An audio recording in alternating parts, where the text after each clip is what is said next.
May libay sa mga kwentong nakakatakot. Tara, sabay-sabay tayo matakot.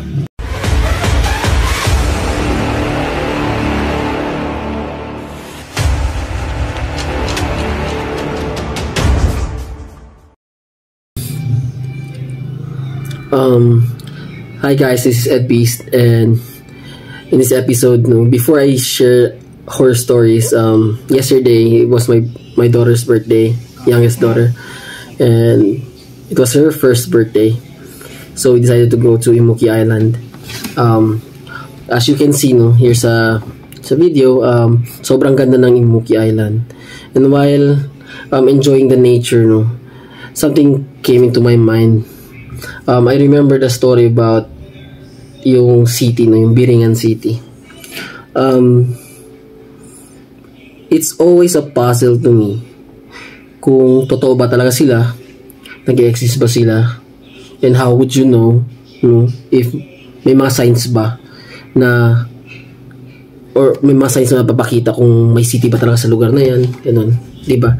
And we all know Biringan City, sabi nila may mga barko daw pumapasok doon sa lugar na yun, pero wala naman kahit ano nun, diba? Kung nakita niyo yung sa Jessica Soho, it was all like mangrove ba yun? Parang mga mangrove lang, and there's no city, tapos sabi na meron daw city doon, and sometimes nakikita doon ng mga tao na may mga pumapasok na barko, tapos marami doon talaga ilaw. So ilang beses na na-debunk si Jessica Soho sa ganun, or yung mga tao na ganun na nagkakamali lang sila. Or di ba meron pa yun sila, may footage pa sa barko na dumaan sila, baka Biringan City daw yung nakita sa video, pero na-debunk kasi hindi pala yun. Anyway, ako, I have always been curious about those things, do they really exist? And thinking of that, yung story ng wife ko na shinare do sa kanya ng teacher niya, isang catechist teacher sa high school. May isang lalaki daw dumalaw dun sa Tolosa Leyte dati, which is yung name niya is Armando Fuego. Yung lalaki yung sobrang gwapo talaga, makikita mo siya, kukunin niya talaga atensyon mo kasi gwapo nga siya, kasdayo. So yung lalaking yun, si Armando, parang may nagustuhan yata siyang babae sa lugar na yun, and lagi na siya dumadalaw. So there's this time na may isang lasing na lalaki, so take note, lasing siya, and we will never know kung accurate ba yung statement kasi lasing siya So one time daw nakita niya si Armando Fuego naglalakad doon sa lugar na maraming talahib. So tapos yung talahib parang may sapa pa yun doon. Nagawa siya nung pagkapasok ni Armando Fuego doon, parang nakita niya daw yung city, nagkaroon daw siya ng glimpse ng city kung saan pumasok si Armando. Parang nagulat daw siya kasi wala namang kahit ano doon kasi talahib ngayon doon. Tapos bigla daw siya nakakita ng city.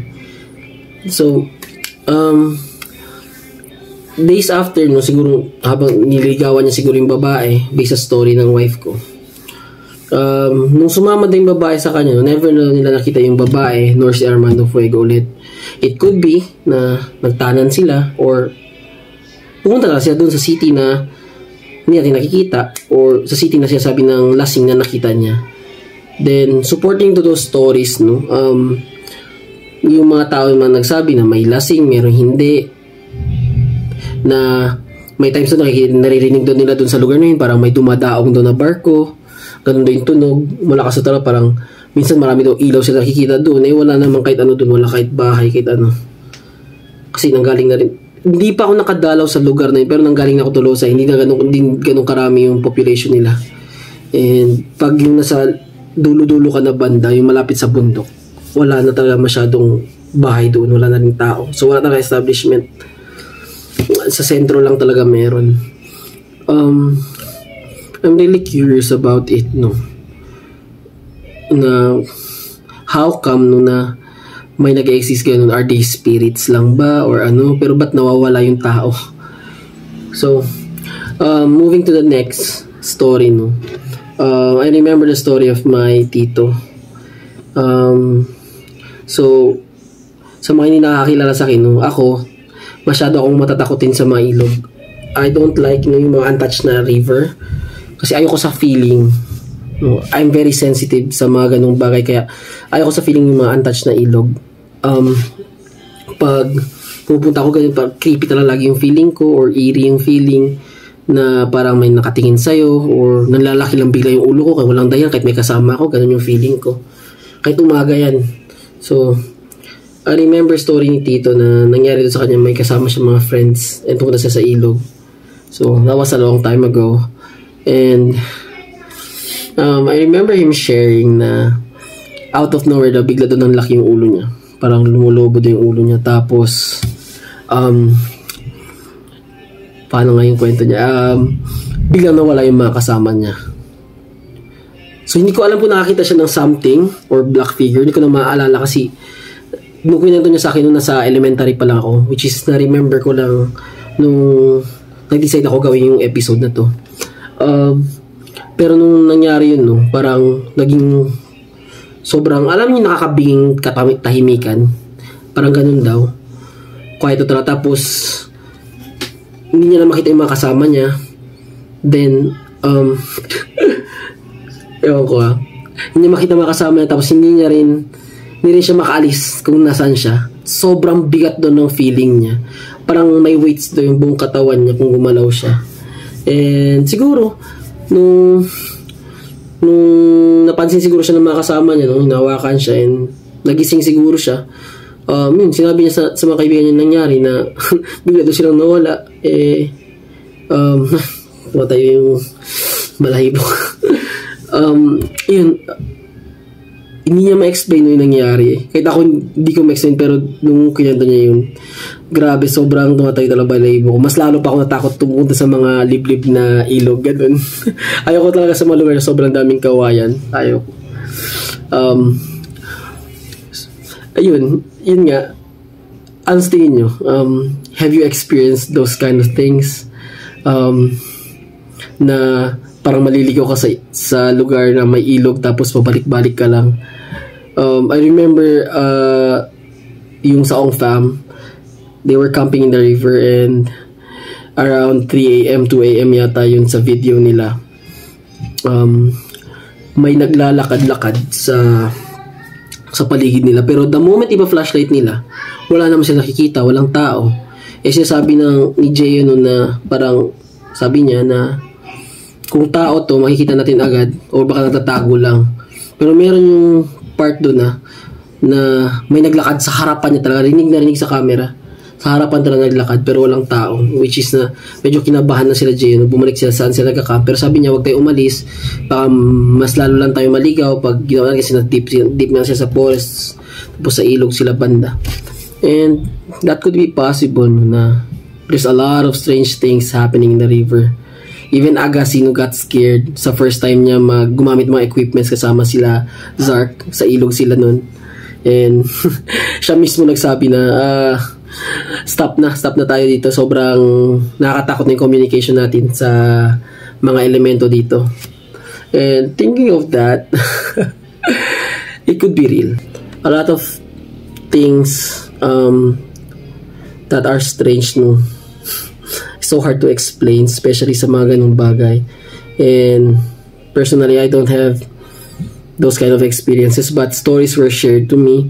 Even a story of my aunt. Maybe this is my last story. I remember a story she shared na so parang yung buong family yata namin sa side ng mama ko, sobrang sensitive namin sa mga ganito. So yung tita ko, sabi niya, yung saan siya dati nakatira, may elemento doon na in-love sa kanya. And I remember a story ni Daddy June, nung kinento niya rin yun, na may mga witness talaga na nangyari, no? Yung feeling doon na in-love daw talaga yung elemento na yun kay Mami. And may part daw na parang kinakadena niya daw si Mami. Parang pumapalipit si Mami ng ganun sa nung nakita nila siya. And sinasabi nga ni Mami anong nangyayari sa kanya, parang kinakadena daw siya, ganun, parang tinatali siya. Tapos, parang sinasabi ng lalaki na yung elementong yun, which is nila nakikita, may gusto nga siya kay Mami, yun, sa tita ko.